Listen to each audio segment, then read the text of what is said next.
Dan mengenai berita viral yang ada di Surabaya terkait anak mana tapi dibebaskan oleh hakim di Surabaya putusannya. Ronald Tanur. Melihatnya gimana sih Tanur, dari ya. pakar hukum nih? Oke, terima kasih rekan-rekan media. Saya awali dulu ya. Keputusan hakim inkrah. Saya luruskan dulu di situ ya. Keputusan hakim inkrah sudah berkekuatan hukum. Itu satu dulu. Kemudian yang kedua, saya masuk kepada etika prosedur kepenyidikan dan kemudian fakta bukti data yang ada di lapangan. Saya sebagai mantan penyidik, praktisi hukum, sebagai pengacara, memang kalau lihat benang merahnya ini dari bukti-bukti yang ada, saya juga kurang paham pertimbangan hakim ini apa, kok bisa membebaskan. Padahal dalam CCTV kelihatan ada di bekas lindasan tuh ada. Satu dulu ya.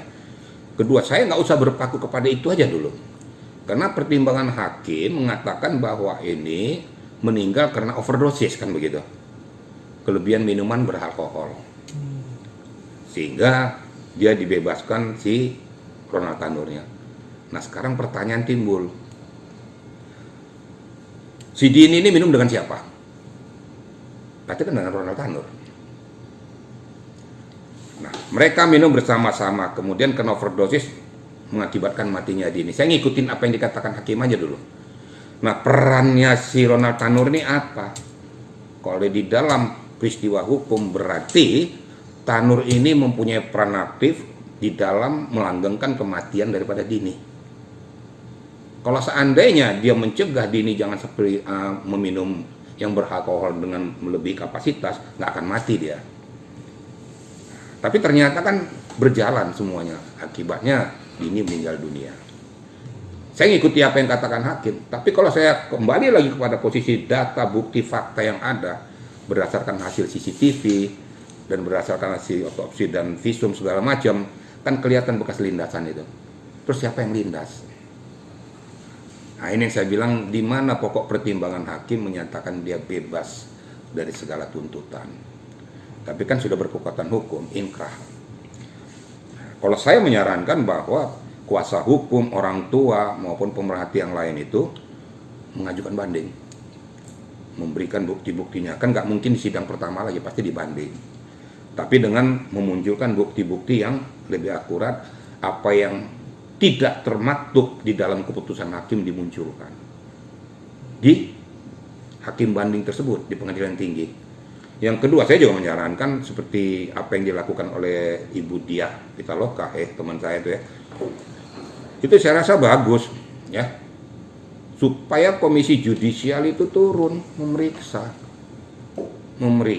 ketiga hakim ini kenapa sampai memberikan putusan bebas itu. Dasar hukumnya apa? Dasar pembenarnya apa? Itu yang paling penting. Jadi sehingga masyarakat bisa mengerti, mengetahui dan memahami. Karena masyarakat ini sekarang sudah cerdas hukum, sudah paham. Ada hal-hal yang kira-kira yang tidak wajar itu pantas untuk cermati. Cuma satu yang saya agak sesalkan, ya. Ketua Pengadilan Negeri Surabaya. Ya. Yang saya sesalkan seharusnya nggak boleh mempublikasikan bahwa mereka ini ketiganya adalah hakim-hakim yang sudah teruji. Dalam kondisi seperti ini nggak boleh dikeluarkan seperti itu. Ini kan sedang dalam penilaian. Jadi terjadi kontraproduktif. Kontraproduktif masyarakat, udah jelas-jelas seperti kayak gini, menurut hemat masyarakat itu cacat hukum, kok dibilang baik. Kalaupun menurut hemat daripada pengadilan ini orang baik, nggak perlu dipublikasikan pada saat sekarang ini. Sehingga menimbulkan syawah sangka ya macam-macam dari masyarakat. Netizen memperhatikan, akhirnya hujatan muncul semua. Itu menurut hemat saya. Ya. Nah ini ada mungkin juga percekcokan di antara para DPR kah? Karena ini kan salah satu anak DPR juga atau gimana ya? Saya juga mengikuti perkembangannya ya. Ada beberapa anggota DPR yang memberikan hujatan ataupun kritisi ataupun segala macam lah. Menurut hemat saya ya, daripada kita berbicara di ruang publik, ya turun saja atau panggil dengar pendapat. Kan sehingga equal dong. Pertanyakan apa dasar hukumnya Bapak memutuskan bebas? Kan DPR punya hak untuk melakukan itu. Di dalam penegakan hukum, di Komisi 3 muncul aja, ngomong aja. Daripada bias nanti ngomong satu ini sehingga orang mencermati yang mana yang benar. Yang benar salurannya supaya masyarakat tidak bias, panggil saja melalui forum resmi, kan ketahuan di situ, terbuka untuk umum, sehingga tahu apa yang disampaikan oleh hakim, dasar pembenarnya apa, kelihatan semuanya. Menurut hemat saya seperti itu, gitu ya. Nah ini update terbaru, Kejari Surabaya udah resmi ajukan kasasi nih atas vonis bebasnya Ronald Tanur. Seperti apa melihatnya nih? Menurut hemat saya itu suatu langkah yang baik ya. Kalau saya juga ya pasti akan melakukan hal yang sama ya. Saya akan melakukan kasasi itu. Karena dari kacamata pandang hukum saya memang sepertinya kurang pas gitu loh ya. Dengan melihat data-data fakta yang ada. Maka saya katakan tadi, apa sih dasar pembenar pertimbangan daripada hakim itu kok bisa memutuskan bebas? Kita kan perlu cermati juga. Mungkin ada alasan-alasan pembenar lain dari hakim, saya juga nggak tahu. Tapi dari kacamata hukum, udah jelas menurut saya itu agak janggal gitu loh. Karena jelas bukti faktanya jelas. Tapi kan sudah inkrah. Kan nggak mungkin diulang kembali. Ya satu-satunya jalan ya itu. Naik banding ke pengadilan tinggi. Nah Kajari juga melakukan itu. Kalau memang melakukan terobosan hukum kasasi langsung lakukan aja, kasih ke sana. Nyatakan bahwa keputusan daripada hakim pertama ini cacat hukum. Harus direvisi. Gitu. Namun kan kalau udah naik banding, kalau di cancel bandingnya juga bisa berbalik nanti. Menurut hemat saya bukan berbalik ya. Ini kan antara Kajari dengan kuasa hukum. Kan berbeda. Kuasa hukum mempunyai hak untuk melakukan banding. Karena dia tidak terima dengan keputusan tingkat pertama. Kalau kasasi punya hak, Kajari punya hak untuk melakukan kasasi ke Mahkamah Agung. Minta supaya keputusan itu direvisi karena tidak sesuai dengan ketentuan peraturan perundang-undangan data fakta yang ada. Jadi ada suatu dua hal yang berbeda gitu ya. Gitu. Melihatnya gimana? Akankah ada perubahan nih atau memang ini ada mafia atau yang menunggangi di balik semua ini? Dan begini, saya nggak mau berpersepsi ke situ ya, karena saya kan nggak mau memberikan statement yang saya kurang paham. Apakah ada mafia dan lain sebagainya? Kenapa harus dilindungi orang seperti kayak gini?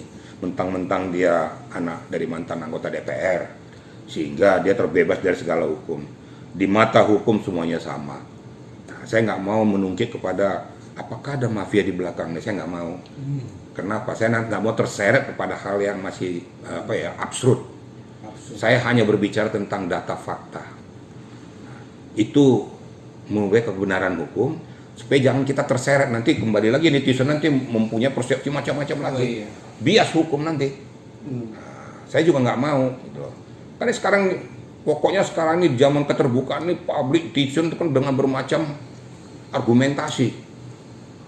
Nah, dulu saya dihujat-hujat dengan saya memberikan statement-statement seperti itu. Sekarang sudah banyak yang bilang, oh ternyata bapak itu memang yang benar. Gini.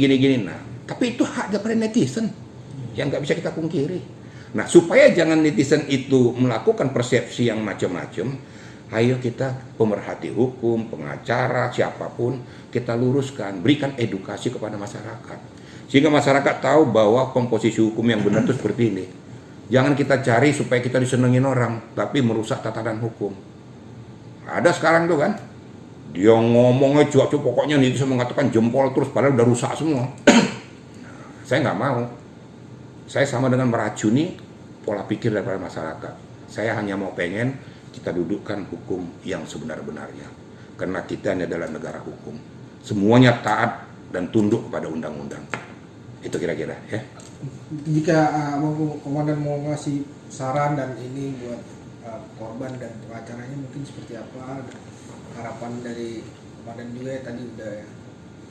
Harapan saya begini, jadi kalau melihat posisi dan komposisi ini, pasti saya yakin keluarga si korban ini pasti keberatan. Ya. Nah, ajukan aja salurannya, tapi tentunya salurannya diajukan melalui kuasa hukum. Kuasa hukum mempunyai hak untuk mengajukan banding, karena tidak sesuai dengan apa yang mereka ajukan dan apa yang mereka bela dengan fakta persidangan. Ajukan banding.